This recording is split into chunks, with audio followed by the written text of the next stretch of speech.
내 몸의 가뭄, 탈수 반드시 막아야 합니다. 무더운 여름, 물만 잘 마셔도 건강을 지킬 수 있습니다.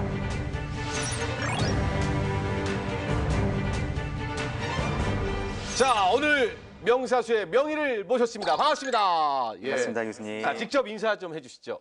안녕하세요. 가톨릭대학교 내분비내과 정채호입니다. 오늘 정채호 교수님과 명사수 어떤 이야기를 좀 해볼까요?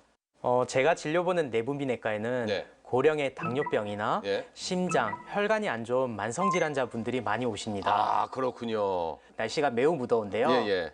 이런 무더운 날씨에 공통적으로 이분들이 특히 주의해야 되는 한 가지가 있습니다. 바로 수분 부족입니다. 수분이 부족하면 의식이 불명이 될 수 있고 특히나 생명까지 위험해질 수도 있습니다. 제 환자분들은 예. 주로 농사일을 많이 하시고 축산업 같은 야외에서 활동을 많이 하시는데요. 땀을 많이 흘리게 되고 그러겠죠. 그러면서 현기증, 구토 등의 소위 더위 먹은 증상을 많이 겪습니다.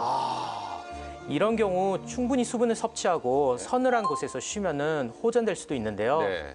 그렇게 하지 않는 경우 점점 더위에 노출되면 탈수가 심해지고 몸의 체온이 올라가서 열사병이 발병하게 됩니다. 그럴 경우 대부분 사망에 이릅니다. 우리가 물을 먹으면 이 수분이 우리 몸에서 어떤 역할을 하는지가 또 궁금하네요. 물은 사실 우리 몸의 필수적인 대사에는 모두 다 관여하는데요. 네.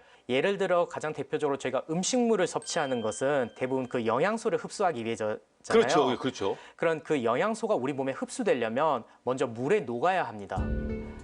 그래서 물에 녹은 영양소가 우리 몸에서 흡수가 되어서 이제 혈관을 타고 우리 몸의 각 장기로 퍼져서 이용되는 거죠. 네. 노폐물이나 독소 같은 게 발생되잖아요. 네네. 그럼 그것도 우리 몸에서 밖으로 배출될 때는 네. 물이 반드시 필요합니다. 뿐만 아니라 이런 더운 날씨에 특히 물이 중요한 이유는 예. 우리 몸에 물이 많기 때문에 이런 더운 무더위 속에서도 우리 몸이 익지 않고 적절한 체온을 유지할 수 있는 거죠. 수분을 좀 많이 섭취하기 위해서는 어떻게 해야 될까요? 그냥 끊임없이 마셔야 됩니까? 우선 의식적으로라도 특히나 이런 무더위 속에서는 네. 물을 보충하는 것이 필요합니다.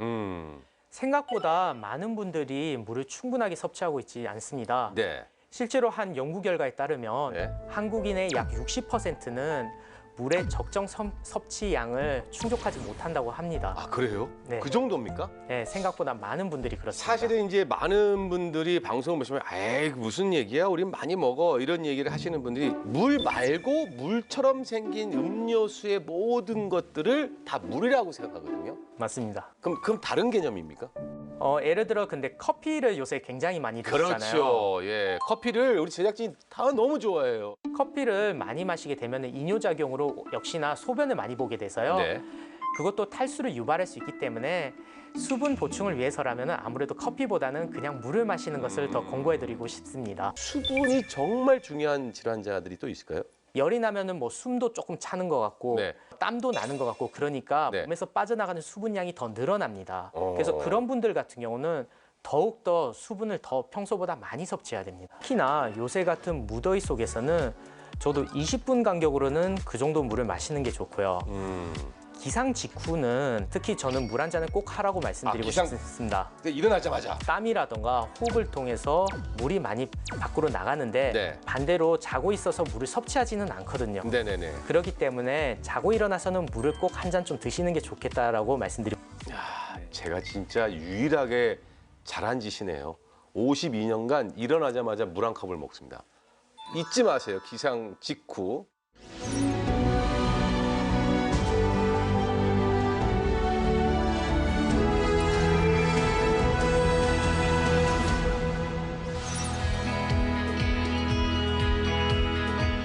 아무쪼록 충분한 휴식과 수분 섭취를 통해 이번 여름 잘 이겨내셨으면 좋겠습니다.